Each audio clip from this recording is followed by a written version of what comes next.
I see this as a very dangerous time because, Iran, based on what's just happened, doesn't have a lot of deterrence to stop an Israeli attack, and has a greater motivation to build nuclear weapons as their ultimate deterrent. But at the same time, Israel looks at Iran and sees that here's a country that couldn't retaliate with missiles. Its ring of fire is really weakened. So here's a great time, kind of a unique time to attack the nuclear sites. Now, how could they do it? Now, more than 2 years ago, Israel experts, the military side, more than the intelligence side, was basically saying, look, we need 2 years to prepare to be able to attack Iran's nuclear facilities. And so and that 2 years has elapsed. And have been thinking very deeply of how they would be able to destroy Iran's nuclear capabilities. And it is a complicated issue because in previous cases where they've attacked, they were attacking a reactor that hadn't yet operated, and that was the only asset in the country that was attacked that could produce nuclear explosive material. In those two cases, Iraq and Syria, it was plutonium, and so they basically set the programs back seriously. In the case of Iran, Iran uses gas centrifuges and has thousands and thousands of them. Syria and Iraq couldn't by themselves easily make a nuclear reactor. It takes years. Iran can produce thousands of centrifuges in a year. So you have a situation where you can attack the enrichment plants. And there's three of them: one deeply buried, one not somewhat buried, and then one on the ground, above ground. And you could attack those. And I would imagine Israel's thought deeply how it would destroy all three of them. But you've also got to destroy the stored centrifuges that probably are above ground. The means to make the centrifuges, and that's known through International Atomic Energy Agency inspections. You need to destroy the enriched uranium stocks that are at the level of 20 and 60%. And I'm sure Israel's thought deeply how you would do that. So I do believe Israel could actually do this. It would have indirect support of the United States. There would be some serious challenges because Iran is far away from Israel. But it can do it. Now, as time goes by and days matter, Iran can move the 60 and 20% enriched uranium stocks to sites unknown. If they strike and they're not able to seriously set back the program, you're talking about delaying the program for more than a year. And the metric you have to use in the end is based on a kind of a breakout assessment of the time to make enough weapon grade uranium for a bomb. The breakout timeline now is just a few days, and you want it to be at least a year. And so you want to drive Iran back to the point where they would need about a year to get enough weapon grade uranium for a bomb.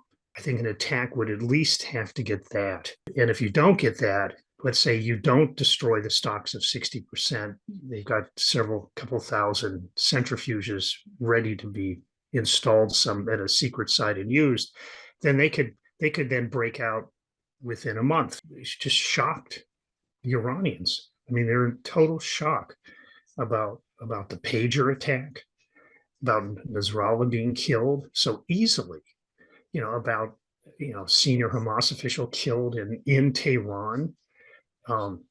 And that is on top of all the other things Israel's done, killing Fakhrizadeh, the head of the nuclear weapons program, and other scientists were killed earlier.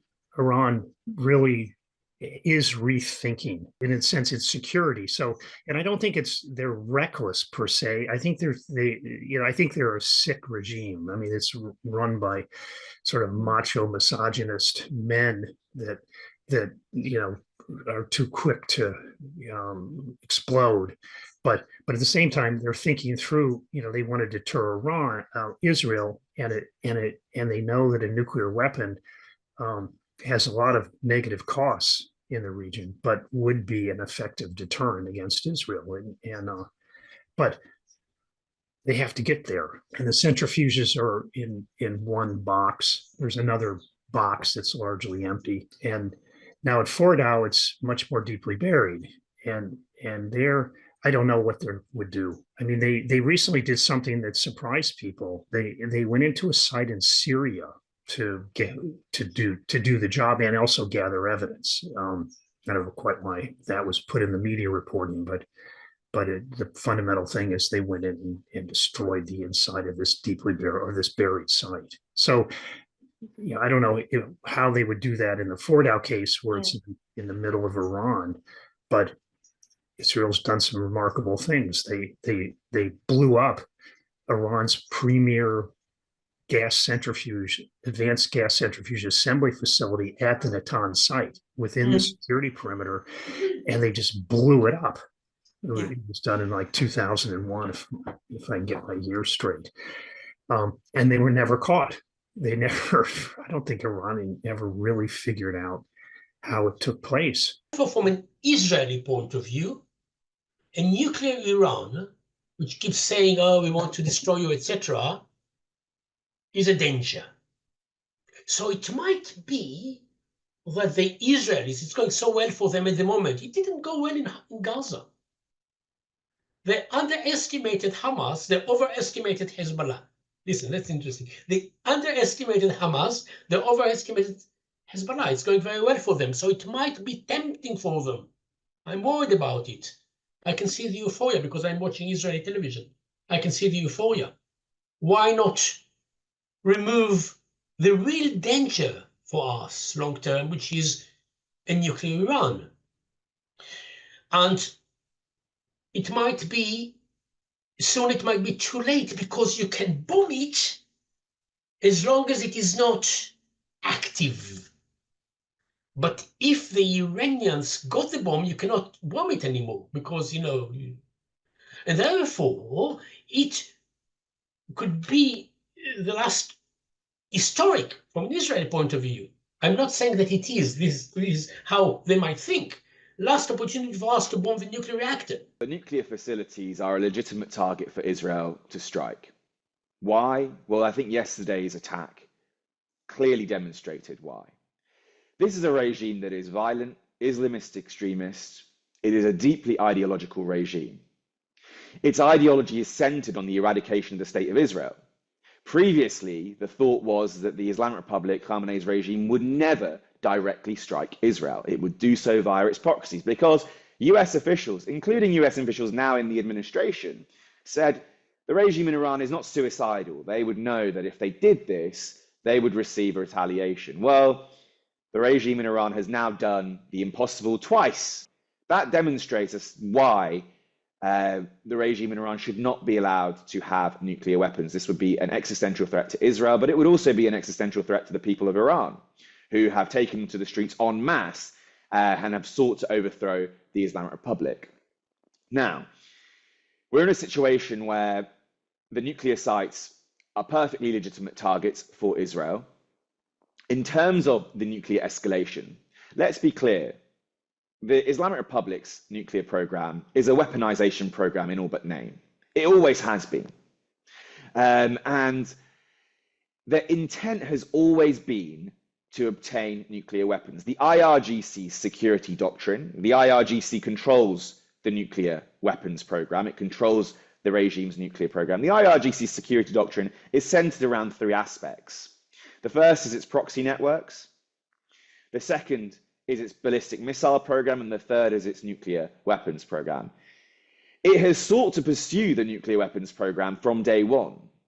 It is escalating significantly, expanding that nuclear program en masse, particularly since the Biden administration has taken office. Now, the intent is there. If they haven't already achieved it, it's not for not trying and not wanting it. I believe it's because they don't have the final capability to obtain that nuclear weapon. Now, if they were to progress and somehow move beyond that, if they were to suddenly get the capability to get that final element to achieve a nuclear weapon, they know as soon as they push the threshold, Israel will target the nuclear sites. So it's a situation for Khamenei where he's effectively been checkmate. He's It's a lose situation for Khamenei. He has no good options on the table. And as I said, yesterday's attack demonstrated that he picked the worst option.